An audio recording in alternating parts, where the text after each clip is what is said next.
शुरुआत कर रहे हैं सबसे बड़ी खबर के साथ। राहुल गांधी की पेशी होगी ईडी के सामने। राहुल की पेशी होने जा रही है और कांग्रेस का तमाशा होगा। सबसे बड़ी खबर यह है, राहुल को ईडी के सवालों का जवाब देना होगा। राहुल एक तरफ ईडी के सामने पेश होंगे और कांग्रेस तमाशा कर रही होगी। यह मैं आपको दिखाने जा रहा हूं। देखिए जरा कांग्रेस का तमाशा। आइए अब आपको दिखाते हैं राहुल गांधी कैसे ईडी के सामने पेश होंगे। दिल्ली के यानी देश की राजधानी दिल्ली के ईडी ऑफिस में बड़ी खबर यह है, कल राहुल गांधी की पेशी होगी। ईडी कल राहुल गांधी से सवाल जवाब और पूछताछ करेगी। कल सुबह 9:30 बजे राहुल ईडी के दफ्तर पहुंचेंगे। 9:30 बजे मनी लॉन्ड्रिंग के आरोप में राहुल गांधी से पूछताछ होनी है। जी हां, मनी लॉन्ड्रिंग का इल्जाम, नेशनल हेराल्ड केस में संपत्ति हड़पने का आरोप है। राहुल से पूछताछ पर कांग्रेस इस वक्त बौखला गई है। ताकत दिखाने की तैयारी में अब कांग्रेस जुट गई है। कांग्रेस ने अपने सभी सांसदों को दिल्ली बुला लिया है। खबर यह है कांग्रेस वर्किंग कमेटी के सदस्यों को भी बुलावा भेजा गया है। राहुल के साथ मार्च निकालेंगे कांग्रेसी नेता, मानो राहुल ने कोई जंग जीती हो। सोचिए, पेशी है ईडी के सामने, जवाब देने ईडी के सवालों के, और कांग्रेस कल ये करने वाली है कि राहुल गांधी कोई जंग जीतने जा रहे हो जैसे। इस तरह से देश भर में ईडी के दफ्तरों के सामने प्रदर्शन होगा। ईडी दफ्तर तक राहुल के साथ जाएंगे बड़े नेता। देश भर में कांग्रेस विरोध प्रदर्शन भी करेगी। सोचिए, नेता वहां जांच एजेंसी के सामने सवाल का जवाब देने जा रहा है। यहां पार्टी चाहती है विक्टिम कार्ड खेलना फिर से। देश के ईडी कार्यालयों के बाहर कांग्रेस पार्टी प्रदर्शन करने वाली है। देश भर में 25 ईडी ऑफिस के बाहर कांग्रेस का यह प्रदर्शन होगा।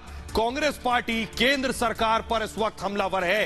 केंद्र पर विपक्ष को दबाने का आरोप लगा रही है और कार्रवाई को प्रतिशोध की राजनीति बताया जा रहा है। 2 जून को ही राहुल गांधी से पूछताछ होनी थी, लेकिन राहुल गांधी देश में नहीं थे, विदेश में थे, और विदेश में होने के कारण अब राहुल से कल यानी कि सोमवार को पूछताछ होगी सुबह 9:30 बजे। अब सुनिए जरा, कांग्रेसी नेता छटपटा रहे हैं। राहुल गांधी को एक जांच एजेंसी भी पूछताछ के लिए बुला ले तो प्रतिशोध हो जाता है। सुनिए जरा।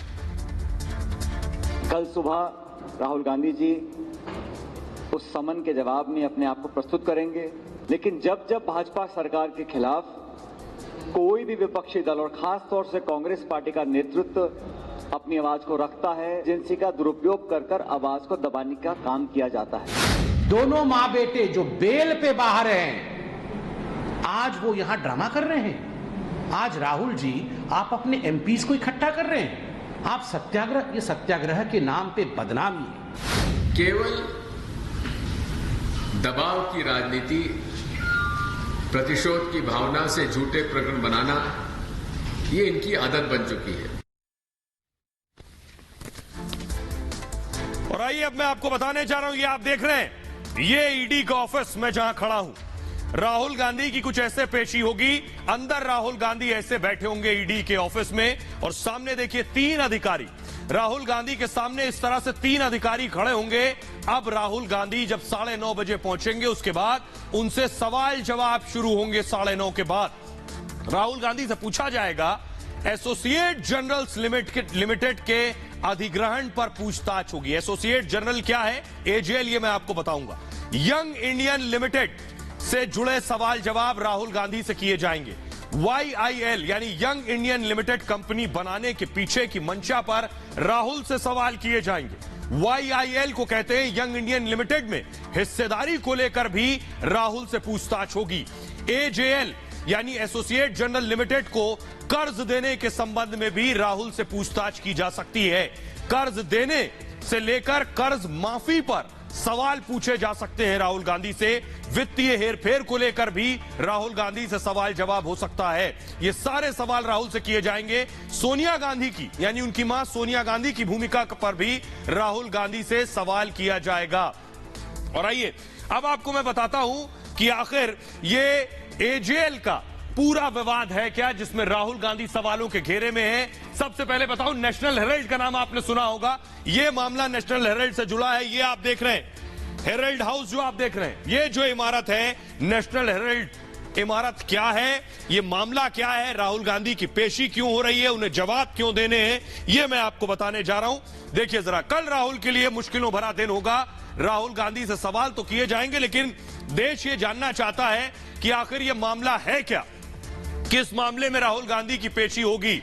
देखिए जरा, सबसे पहले मैं आपको दिखाऊं कि एसोसिएट जर्नल्स लिमिटेड, जो मैं आपको बता रहा था एजेएल, वो है एसोसिएट जर्नल्स लिमिटेड कंपनी जो है। ये एजेएल 5000 स्वतंत्रता सेनानियों के पैसों से बनी थी। ये एजेएल, ये जो एजेएल है, ये 3 अखबार निकालती थी। 3 अखबार, अंग्रेजी अखबार नेशनल हेराल्ड छापती थी, अंग्रेजी अखबार के अलावा हिंदी अखबार नवजीवन भी छापती थी, और नवजीवन के अलावा उर्दू अखबार कौमी आवाज छापती थी। ये 3 अखबार नेशनल हेराल्ड छापती थी। देश के प्रमुख हिस्सों में एजेएल के दफ्तर थे। देश के बड़े हिस्से जो थे, बड़े शहर जो थे, वहां एजेएल की संपत्तियां हैं या इमारतें थी।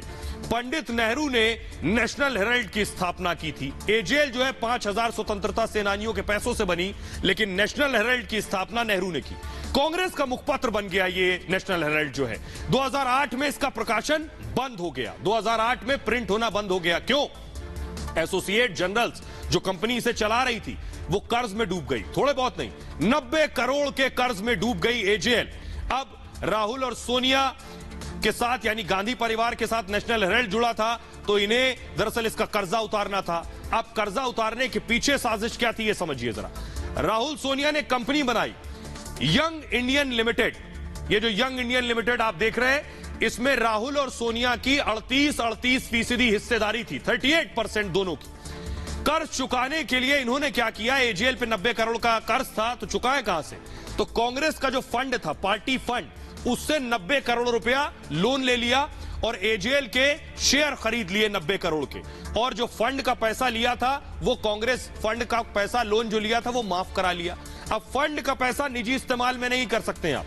तो सुब्रमण्यम स्वामी ने नवंबर 2012 में केस किया इस मामले में, क्योंकि जब शेयर एसोसिएट के ले लिए तो एसोसिएट की सारी संपत्ति पर गांधी परिवार का कब्जा हो गया। केस में सोनिया और राहुल को आरोपी बनाया गया। इस मामले में पार्टी फंड से 90 करोड़ रुपए कर्ज का आरोप लगा इनके ऊपर। पार्टी फंड का पैसा निजी कंपनी में इस्तेमाल किया गया। एजेएल के 9 करोड़ शेयर इन्होंने उस 90 करोड़ में खरीद लिए। सारे शेयर खरीद लिए तो मालिक बन गए। कर्ज के बदले हुआ क्या, एजेएल की जो संपत्ति थी वो हड़पने का आरोप इनके ऊपर लगा। 2000 करोड़ की संपत्ति हड़पने का आरोप लगा, जो देश के बड़े बड़े शहरों में थी। गांधी परिवार ने 50 लाख रुपए दिए, स्वामी का कहना था, यानी इनकी जेब से सिर्फ 50 लाख गया। जून 2014 को सभी आरोपियों को इन्हें समन भेजा कोर्ट ने। अगस्त 2014 को ईडी ने बाकायदा केस दर्ज किया इस मामले में। मई 2019 को 34 करोड़ की संपत्ति जब्त की गई। 64 करोड़ की संपत्ति जब्त की गई मई 2019 में, 64 करोड़ की। दिसंबर 2015 को इन सभी को जमानत पर बरी किया गया। राहुल सोनिया फिलहाल इस मामले में जमानत पर हैं, तो कल राहुल की इस मामले में पेशी होगी। बहरहाल खबरों में आगे बढ़ते हैं। आज की एक और बड़ी खबर है, दंगाइयों को पत्थर चलाते आपने देख लिया, अब बारी थी बाबा के रिटर्न गिफ्ट की। तो दंगाइयों को बाबा का रिटर्न गिफ्ट मिल गया है। चुन चुनकर योगी आदित्यनाथ ने चुन चुनकर पत्थर चलाने वालों से हिसाब लिया है। उत्तर प्रदेश में हिंसा करेंगे, आग लगाएंगे तो योगी बख्शेंगे नहीं। इसकी शुरुआत कहां से हुई, ये मैं आपको बताने जा रहा हूं। कैसे योगी ने एक्शन लिया, उसकी शुरुआत सबसे पहले उत्तर प्रदेश के किस शहर से हुई, देखिए जरा। ये यूपी का नक्शा है, और यूपी में योगी ने सबसे पहले जिस शहर को चुना, सहारनपुर और प्रयागराज में सबसे पहले प्रयागराज, ये आप देख रहे हैं, प्रयागराज की तस्वीरें आ गई। प्रयागराज में जो पत्थर चला था, एम्बियंस के साथ दिखाइए, ये जो पत्थरबाजी हुई, योगी ने इस सब का हिसाब ले लिया, इस आग लगाने का। अगली तस्वीर दिखाइए जरा। इस आग लगाने के बाद योगी ने एक बड़ी मीटिंग की।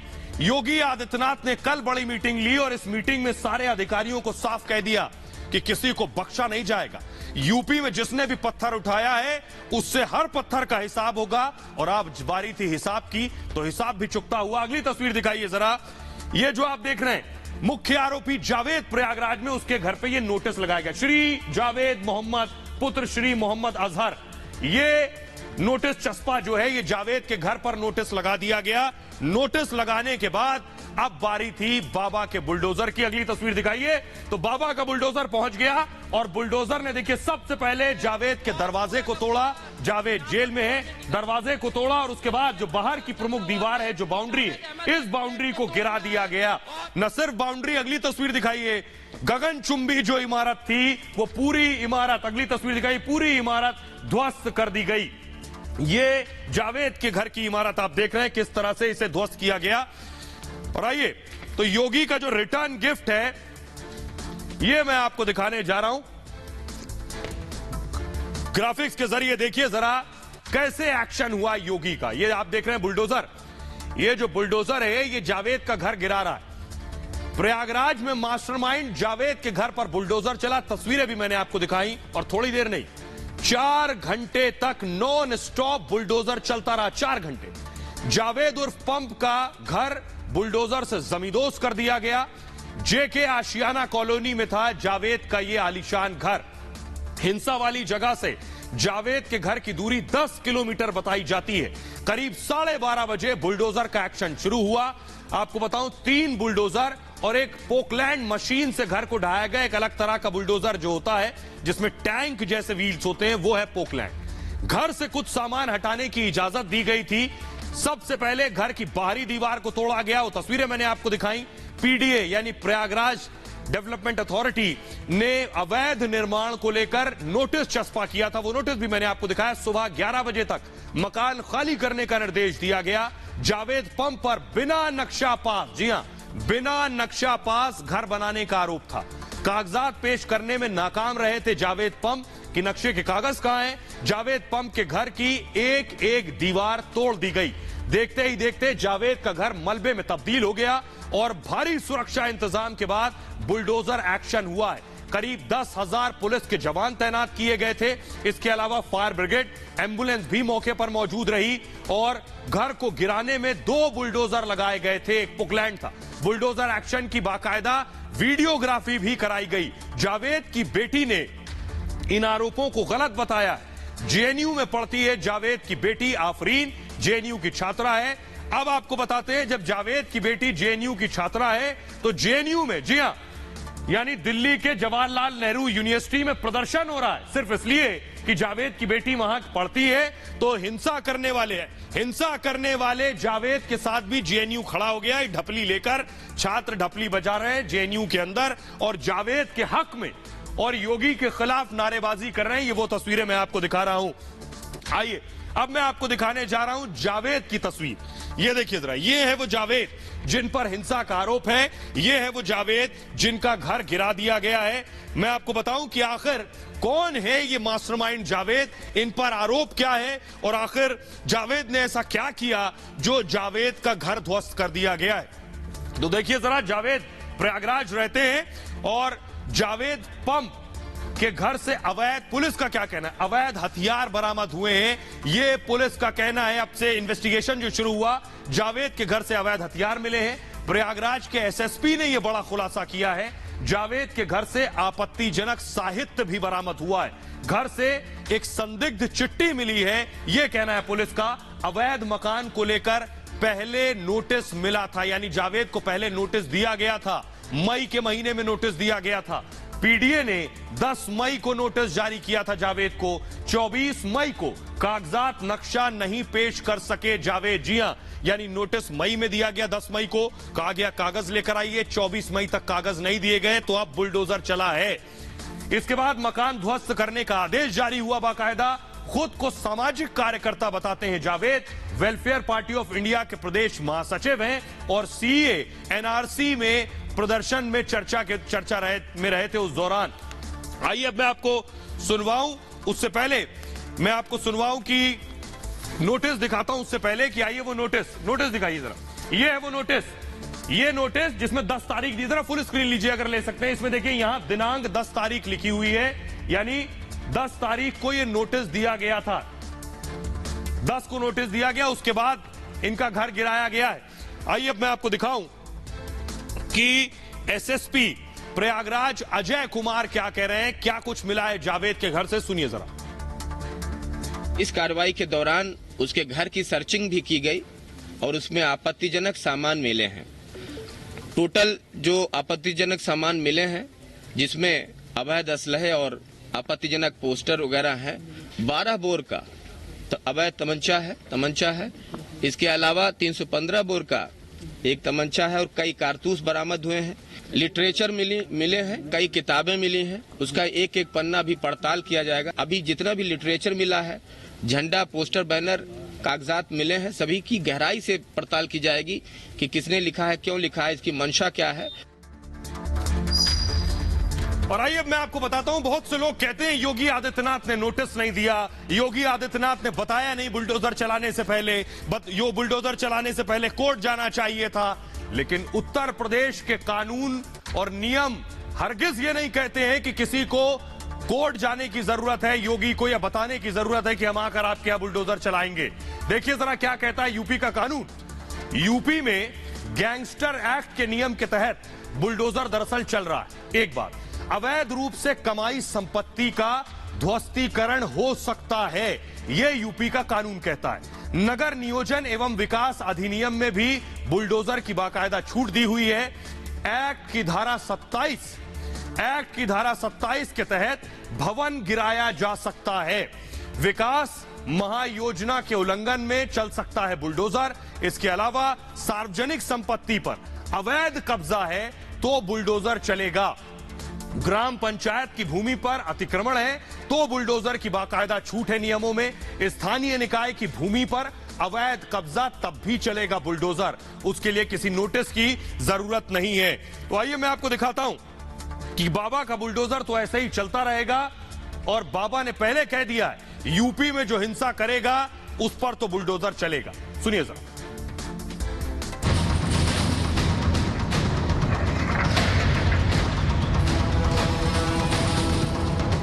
हर एक गतिविधि को हम मजबूती के साथ संज्ञान में लें और कोई भी तत्व अगर कानून को हाथ में ले रहा है, वो कोई भी संगठन हो, सख्ती के साथ उससे निपटने की कार्रवाई हमारी जनपद स्तर पर हो और इस पे हम लोग हर एक स्तर पर जवाबदेही भी सुनिश्चित करें। दंगाइयों ने बहुत पत्थर चला लिए, बहुत आग लगा ली, लेकिन योगी राज में अब दंगाइयों का हिसाब शुरू हो गया है। सड़कों पर आग लगाने वालों को रिटर्न गिफ्ट मिलना शुरू हो गया है।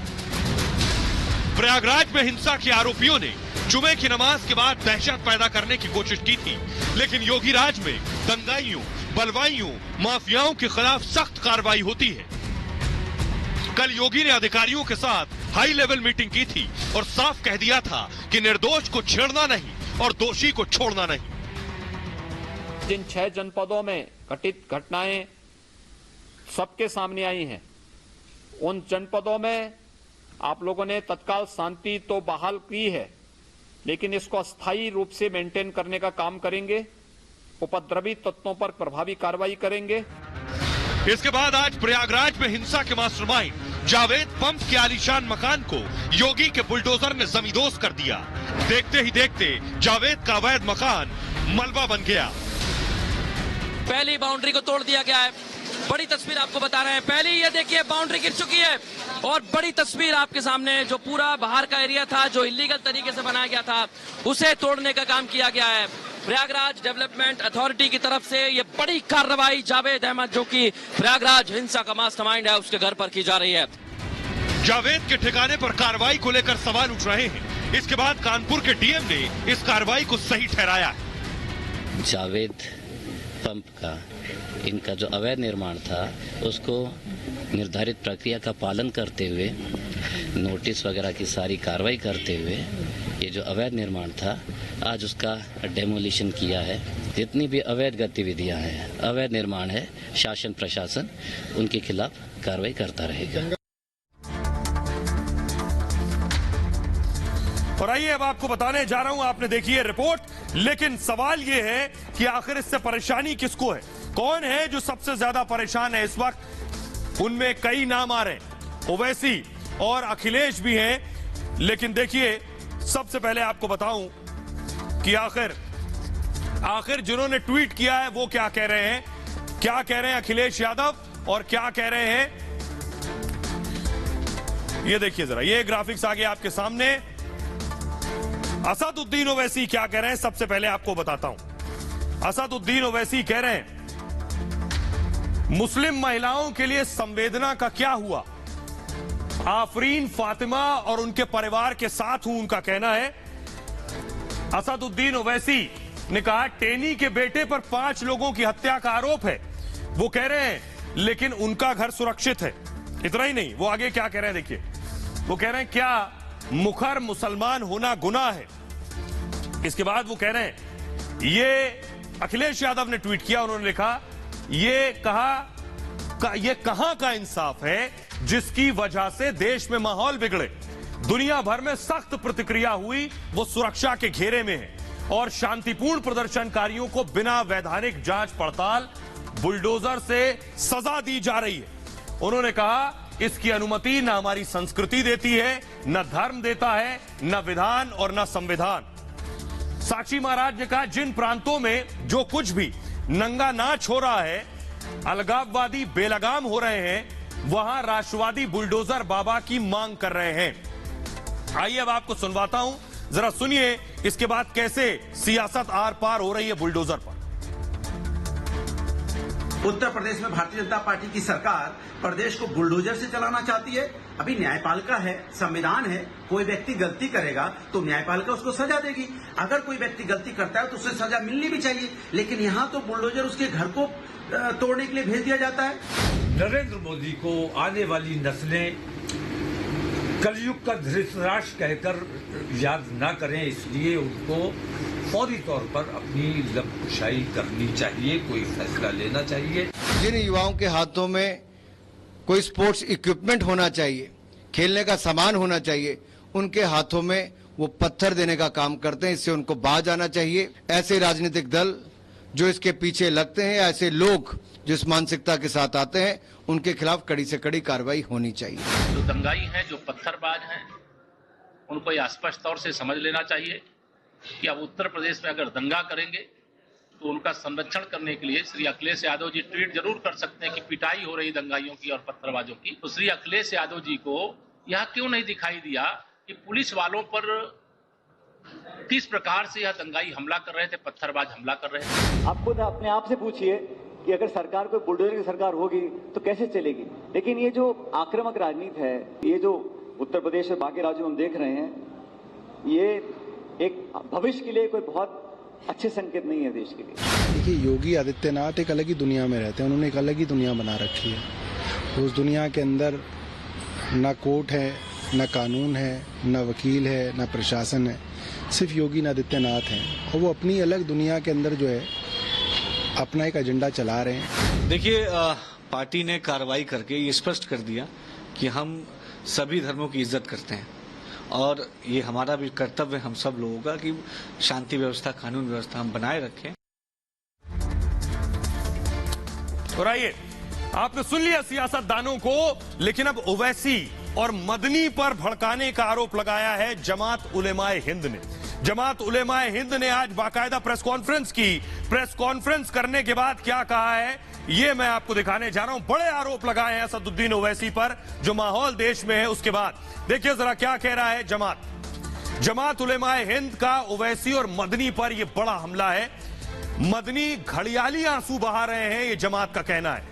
ओवैसी गायब हो गए हैं, उनका कहना है। लोगों को सड़कों पर अकेला छोड़ दिया गया इस वक्त। मदनी मलाई खाएं और आम लोग डंडे खाएं, ये जमात उलेमाए हिंद का कहना है। सीए एनआरसी पर ये कौम के रहनुमा बन जाते हैं और हिंसा की घटना के बाद ये भाग जाते हैं। हम किसी तरह की हिंसा के पक्ष में नहीं हैं। हिंसा इस्लाम के खिलाफ है और हम फतवा जारी करेंगे। मुफ्ती के घर बुलडोजर चलना चाहिए। जो भड़का रहे हैं उनके खिलाफ फतवा जारी होगा।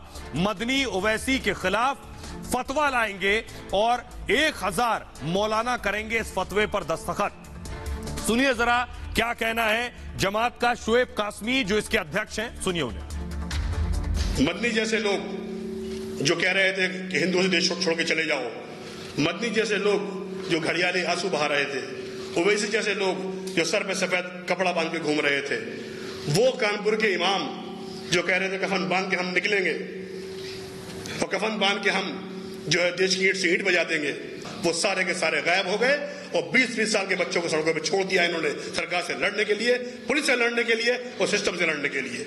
बहुत जल्द एक फतवा हिंदुस्तान के उलमा इकराम के जरिए जारी करेंगे जो हिंसा के विरुद्ध होगा। तो प्रयागराज के बाद अगला शहर चलते हैं जहां योगी का एक्शन हुआ है। अगला शहर कौन सा है? ये उत्तर प्रदेश आप देख रहे हैं। उत्तर प्रदेश का शहर सहारनपुर। सहारनपुर में आपको दिखाऊं, ये है सहारनपुर की तस्वीरें, ये हिंसा की तस्वीरें 10 तारीख को जो सहारनपुर में हुआ एम्बियंस के साथ। दिखाइए जरा यहां किस तरह से भड़काने वाले लोग सामने आए। उन भड़काने वाले शख्स को मैं दिखाने जा रहा हूं। पहली तस्वीर दिखाइए जरा, अगली तस्वीर दिखाइए प्लीज। ये है वो लड़का जिसका नाम है मुजम्मिल। ये वहां भीड़ में लोगों को भड़का रहा था, ये वहां भीड़ में लोगों को उकसा रहा था। यकीन नहीं तो मैं आपको दिखाने जा रहा हूं किस तरह। अगली तस्वीर दिखाइए जरा, ये आप देख रहे हैं, आवाज अगर उठाइए एम्बियंस हो। ये जो आप देख रहे हैं ये लोगों को भड़का रहा था। वहां इसकी आवाज के बाद लोग नारेबाजी कर रहे थे, पुलिस खड़ी हुई थी और ये सब कुछ हो रहा था। ये देखिए जरा, ये जो शख्स आप देख रहे हैं वहां नारेबाजी करवा रहा था, वहां ऐसी स्पीच दे रहा था कि मैं, ये देख रहे हैं आप, उम्र ज्यादा नहीं है, 19 साल 20 साल उम्र है, और उसके बाद ये लोगों को उकसा रहा था, वहां ऐसी बातें कह रहा था जो टीवी पर मैं आपको सुना नहीं सकता हूं। ये है मुजम्मिल। आइए अब आपको बताता हूं कि ये कौन है और पुलिस इसके ऊपर, पुलिस ने FIR दर्ज की है बाकायदा। ये सहारनपुर में लोगों को उकसाने में शामिल था। ये देखिए मुजम्मिल के बारे में जो बताया जा रहा है कि उम्र करीब 18 से 19 साल है। ऐसे बहुत से युवा जिनके हाथ में पत्थर भी थे। सहारनपुर में ये रिश्तेदार के घर आया हुआ था, मस्जिद के पास ही इसके रिश्तेदार की दुकान है, दुकान पर मुजम्मिल भी बैठता है। स्थानीय लोगों को भड़काया था इसने, मस्जिद की सीढ़ियों पर ये खड़ा हो गया उसके बाद और नारेबाजी करते हुए आगे बढ़ा है। मुजम्मिल के पीछे बाकी लोग भी पहुंच गए और फिर हंगामा शुरू हो गया। वो पूरे देश ने देखा है। ये अकेले मुजम्मिल नहीं था, एक और किरदार मैं दिखाने जा रहा हूं, सलमान। ये देखिए जरा, दिखाइए तस्वीरें। ये है सलमान, ये मास्टरमाइंड और मुख्य आरोपी बताया जा रहा है सहारनपुर में हिंसा भड़काने के लिए। दिखाइए जरा अगली तस्वीर। ये देखिए हाथों में पोस्टर लिए हुए था। ये पोस्टर 10 तारीख को देखिए किस तरह सड़कों पर रख रहा था, उसके ऊपर पैर रख रहा है। ध्यान से देखिएगा, ये उकसाने वाले पोस्टर थे। एक और पोस्टर लेकर आया, फिर इसने सड़कों पर रखा इस पोस्टर को, और जो वहां से निकलने वाले लोग थे वो भी आकर इसी तरह से पोस्टर पर पैर रखने लगे। ये लोगों को उकसा रहा था दरअसल। लेकिन सोचिए जरा, हिंसा का ये पोस्टर बॉय कौन है? कौन है हिंसा का पोस्टर बॉय जिसने सहारनपुर में लोगों को भड़काया है? प्रदर्शन के पोस्टर छपवाए थे इसने, इसका नाम सलमान है। 50 पोस्टर इसने छपवाए थे, खुद गली गली जाकर उसके बाद पोस्टर लगाए। सुबह से ही लोगों को इकट्ठा किया और मस्जिद के बाहर इसने नारेबाजी भी की। यह भी हिंसा का मुख्य आरोपी है। उम्र इसकी 23 से 24 साल बताई जाती है। अब जरा सुनिए सहारनपुर के SP सिटी राजेश कुमार क्या कह रहे हैं, सुनिए। सलमान का जो अभी तक रोल आया है वो एक पोस्टर छपवाया है, और जो पूछताछ पे उसने बताया कि उसने 50 पोस्टर्स छपवाए थे एक प्रिंटिंग प्रेस से, लोकल प्रिंटिंग प्रेस से। उसका नाम भी बताया, उससे अभी हम लोग पूछताछ करेंगे। उसमें नुपुर शर्मा को लेके वो पोस्टर था, उसमें नुपुर शर्मा को फांसी दो, नुपुर शर्मा को जेल भेजो, इस तरह था। वो उसको मोहल्लों में चिपका भी रहा था और इसके अलावा सड़क पे भी चिपका रहा था ताकि आने जाने वाले उसके पैर के नीचे वो आए। उसको हमने अरेस्ट किया है, उसको जेल भेजने की कार्रवाई कर रहे हैं। दूसरा जो मुजम्मिल है वो करीब 18-19 साल का लड़का है, मदरसे में पढ़ता है। वो एक लड़कों के ग्रुप को जो कि बड़े छोटे छोटे उम्र के लड़के हैं, उनको सबको प्रोटेस्ट में चलने के लिए कह रहा है और सबको जो है कह रहा है इसमें हमें नुपुर शर्मा को फांसी दो, गिरफ्तारी करो, सबको उकसा के ले जाने का प्रयास करा। उस पर हम कार्रवाई की है। तो सहारनपुर के SP को आप सुन रहे थे राजेश कुमार को, लेकिन यूपी की पुलिस अलर्ट पर है। यूपी की पुलिस पूरे एक्शन में, अलग अलग शहरों में फ्लैग मार्च हो रहा है, गलियों, सड़कों, चौराहों पर और बाजारों पर पुलिस का एक्शन जारी है। फ्लैग मार्च की तस्वीरें हम आपको दिखा रहे हैं। योगी आदित्यनाथ पूरी तरह से एक्शन मोड में है। यूपी में शहर दर शहर जिस तरह से साजिश को अंजाम दिया गया, योगी आदित्यनाथ ने अधिकारियों को सख्त आदेश और निर्देश दे दिए हैं। देखिए जरा, सीएम योगी पूरी तरह से एक्शन मोड में आ चुके हैं। पिछले 2-3 दिन से पल पल की जानकारी अधिकारियों से ले रहे हैं। प्रयागराज में 90 से ज्यादा गिरफ्तारियां हो चुकी हैं। 90 से ज्यादा। अकेले सहारनपुर में 70 से ज्यादा गिरफ्तारियां हो चुकी हैं। हाथरस में 50 से ज्यादा दंगाई अब तक पकड़े जा चुके हैं। मुरादाबाद में 35 आरोपी सलाखों में पहुंच चुके हैं। फिरोजाबाद में 15 दंगाई गिरफ्तार किए गए हैं अब तक। अंबेडकर नगर में 30 से ज्यादा अरेस्ट हो चुके हैं। अब तक 300 से ज्यादा गिरफ्तारियां उत्तर प्रदेश में अकेले हो चुकी हैं। हिंसा को लेकर 13 एफआईआर अब तक दर्ज की गई हैं। योगी ने कहा कि कार्रवाई ऐसी हो जो नजीर बने, लोगों को याद रहे, माहौल बिगाड़ने की कोई सोच भी ना सके, ऐसा एक्शन होना चाहिए। पुलिस प्रशासन 24 घंटे अलर्ट पर रहे और अपराधियों पर बुलडोजर चलता रहे। साथ ही साथ कोई भी उपद्रवी बचना नहीं चाहिए। योगी ने कहा है निर्दोष को बिल्कुल सताया न जाए। साथ ही साथ यह भी जोड़ा, सौहार्द बिगाड़ने वालों की समाज में जगह नहीं है। सोशल मीडिया की निगरानी के लिए बाकायदा सेल बनाए गए हैं। संदिग्ध गतिविधि पर होने पर तुरंत एक्शन ले, योगी ने अधिकारियों को निर्देश दिए हैं। शरारत करने वालों के खिलाफ जीरो टॉलरेंस होनी चाहिए। और सहारनपुर में दंगाइयों पर अब एक्शन की तैयारी है। प्रयागराज हो गया, अब सहारनपुर की बारी है। दंगाइयों की अवैध प्रॉपर्टी की जांच होगी। एक्शन के लिए ज्वाइंट टीम बनाई गई है बाकायदा, और ज्वाइंट टीम में कई विभाग शामिल हैं। और लिस्ट तैयार होते ही सहारनपुर में भी अब बुलडोजर चलेगा। आइए अब आपको सुनवाता हूं योगी का एक्शन जिस तरह से जारी है। उत्तर प्रदेश में जो कुछ हुआ शुक्रवार को, उसके बाद जो लोगों में डर का माहौल था, क्या योगी के एक्शन से वो डर खत्म हुआ है? क्या कह रहे हैं यूपी के लोग, सुनिए जरा। वो सब जान रहे थे कि पिछली बार सीए पे लोग एक बार कर चुके हैं, उनको सबको दंड मिला है। फिर भी इनको कितनी बड़ी ताकत, कितनी बड़ी हिम्मत इनको सपोर्ट कर रही है, बैक सपोर्ट कर रही है कि इसके बाद भी नहीं इनको खतरा, डर लग रहा है। और हमें तो लगता है कि बाबा जी से मेरा आग्रह है, ऐसे जो अराजक तत्व है इनका बुलडोजर और उन पर जो भी और से कड़ी कार्रवाई हो सकती है वो करी जाए। और बहुत अच्छा निर्णय है, बुलडोजर चल रहा है। बिल्कुल चलेगा। पत्थर चलाओगे, ईंटें चलाओगे तो ईंट का जवाब पत्थर से मिलेगा। माधो बुलडोजर समाधो। देखिए बाबा जी है बिल्कुल न्याय के प्रतीक। योगी राज में पत्थर चलाएंगे तो बाबा का बुलडोजर चलने का जो कहना है, तो बाबा न्याय का कर रहा है। जो भी न्याय है वो बाबा कर रहे हैं। अगर जो गलत हो रहा है उसके साथ बुलडोजर चल रहा है, जो सही है वो आराम से आम जीवन जी रहा है। बाबा का बुलडोजर बिल्कुल न्याय के साथ चल रहा है। जो जैसा करेगा उसको वैसा मिलेगा। बिल्कुल सही, बुलडोजर चलना ही चाहिए। लोगों के ऊपर दंडात्मक कार्रवाई होनी चाहिए। और जैसा पत्थरबाज कर रहे हैं, अगर वो सही नहीं है तो उनके ऊपर बुलडोजर चलना चाहिए। बढ़िया काम किया। ये काम तो बहुत ही अच्छा किया गया है। अगर आप पत्थर चलाओगे, ईंटा चलाओगे, पुलिस वालों पे अगर हमला करोगे, पुलिस आपकी सुरक्षा के लिए है। अगर आप उस पर ईंटा पत्थर चलाएंगे तो फिर ये बुलडोजर तो चलेगा ही। बिल्कुल सही कहना है। अगर पत्थर आप किसी भी चीज पे, वो आप किस पे पत्थर चला रहे हो, सोसाइटी की प्रॉपर्टी पे पत्थर चला रहे हो, ठीक, पत्थर चलाओगे या कुछ भी चलाओगे तो बुलडोजर ऑफ कोर्स चलना चाहिए। उसमें गलत क्या है?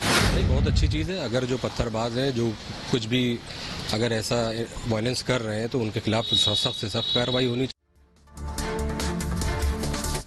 आइए खबरों में आगे बढ़ते हैं। आज की एक और बड़ी खबर और दिलचस्प खबर। 1 किलो वजन घटाइए और 1000 करोड़ पाइए। जी हां, नितिन गडकरी को आप देख रहे हैं, नगर परिवहन सड़क परिवहन मंत्री। 1 किलो वजन घटाओ और 1000 करोड़ पाओ, ये है सांसद। दरअसल मैं आपको बताऊं, नितिन गडकरी उज्जैन में थे। उज्जैन में उन्होंने, सांसद साहब देख रहे हैं, ये सांसद साहब का वजन ज्यादा था तो नितिन गडकरी ने कहा कि आप वजन कम कर लीजिए और 1 किलो वजन घटाएंगे तो 1000 करोड़ रुपए पाएंगे। ये क्यों कह रहा हूं मैं, अगली तस्वीर दिखाइए जरा। उसके बाद देखिए सांसद साहब को, देखिए दौड़ना शुरू कर दिया। ये देख रहे हैं आप, दौड़ना शुरू कर दिया। और न सिर्फ दौड़ा, सड़कों पर दौड़ रहे हैं। देखिए नितिन गडकरी के कहने के बाद सांसद साहब किस तरह से जॉगिंग कर रहे हैं बीच सड़क पर। अगली तस्वीर दिखाई, ना सिर्फ जॉगिंग कर रहे थे, वजन घटा, ये देखिए एक्सरसाइज भी करना शुरू किया। नितिन गडकरी की बात को इतनी गंभीरता से लिया कि 1 किलो वजन अगर कम कर लिया तो 1000 करोड़ रुपया मिलेगा। ये कहां मिलेगा, कैसे मिलेगा, क्यों मिलेगा, ये मैं आपको बताऊंगा। उसके साथ साथ योगा भी करने लगे। ठान लिया कि जो नितिन गडकरी ने कहा वो करके मानेंगे। अगली तस्वीर दिखाइए जरा, पार्क में एक्सरसाइज कर रहे हैं, योगा भी शुरू कर दिया और ध्यान लगाएं। और ये सब करने में कामयाब भी हो गए। कितना वजन कम किया, कितना पैसा पाए हैं, ये आपको आइए बताऊं कि देखिए जरा। 1 किलो वजन घटाने पर क्या 1000 करोड़ रुपए मिले सांसद साहब को। इन सांसद का नाम है अनिल फिरोजिया। देखिए जरा हुआ क्या। हुआ ये कि उज्जैन से, मध्य प्रदेश के उज्जैन से बीजेपी के सांसद हैं अनिल फिरोजिया, और इसी साल 22 फरवरी को उन्हें एक चैलेंज मिला था। खुद केंद्रीय मंत्री नितिन गडकरी ने चैलेंज दिया। उज्जैन में गडकरी एक सभा कर रहे थे, जो मैंने आपको दिखाया, जो national highway authority of India NHAI की सड़कों का शिलान्यास होना था। दरअसल सांसद अनिल फिरोजिया भी उस वक्त मंच पर मौजूद थे। तो गडकरी ने सभा के बीच सीधे सीधे सांसद को चैलेंज दे दिया। कहा गडकरी ने वजन घटाने का ये चैलेंज है सांसद के लिए, प्रोत्साहित करने के लिए खुद का भी उदाहरण नितिन गडकरी ने दिया। वजन घटाने पर फंड देने का भी वादा किया। अब सांसद साहब को वजन घटाने के लिए, इलाके के विकास के लिए फंड देने का यह वादा था। नितिन गडकरी ने कहा अगर 1 किलो आपने घटा लिया तो 1000 करोड़ का फंड मैं आपके शहर के लिए दूंगा। संसदीय क्षेत्र के विकास में इस फंडिंग का वादा किया गया था। और बड़ी बात यह है कि विधायक जी ने वजन घटा लिया और लगभग 15 किलो वजन घटा लिया है। तो आइए अब आपको सुनवाता हूं, जरा नितिन गडकरी को सुनिए। फिरोजिया जी भी लगातार मुझे कह रहे हैं, अब मैंने उनको एक कंडीशन डाली है कि मेरा वजन आपसे ज्यादा था, 135 किलो था, अब मेरा 93 हुआ है। तो मैंने अभी उनको मेरा एक पुराना फोटो दिखाया, तो लोगों को पहचान में नहीं आता। तो जितना किलो वजन कम करेंगे उतने 1000 करोड़ उज्जैन के लिए दूंगा। 1 किलो के पीछे 1000 करोड़। पर वजन कम करो।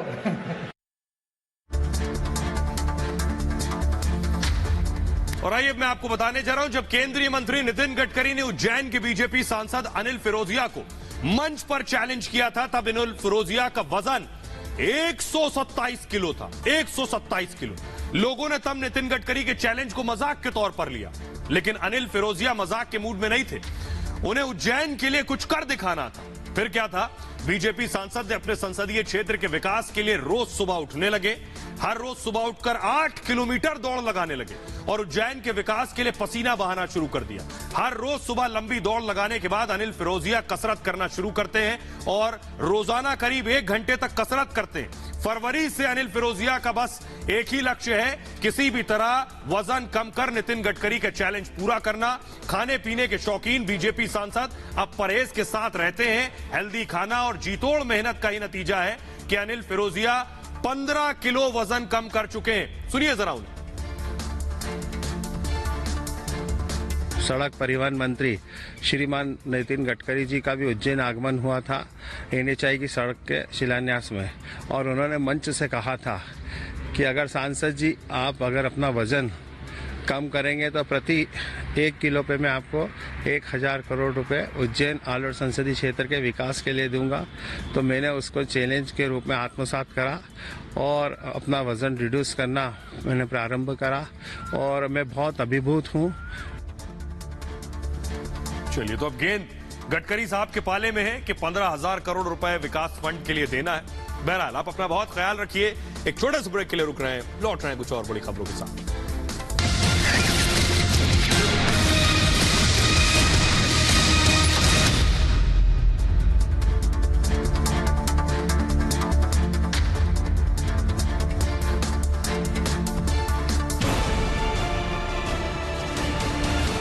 पूछिए अर्नब, तुम्हारे लिए पहले क्या आता है?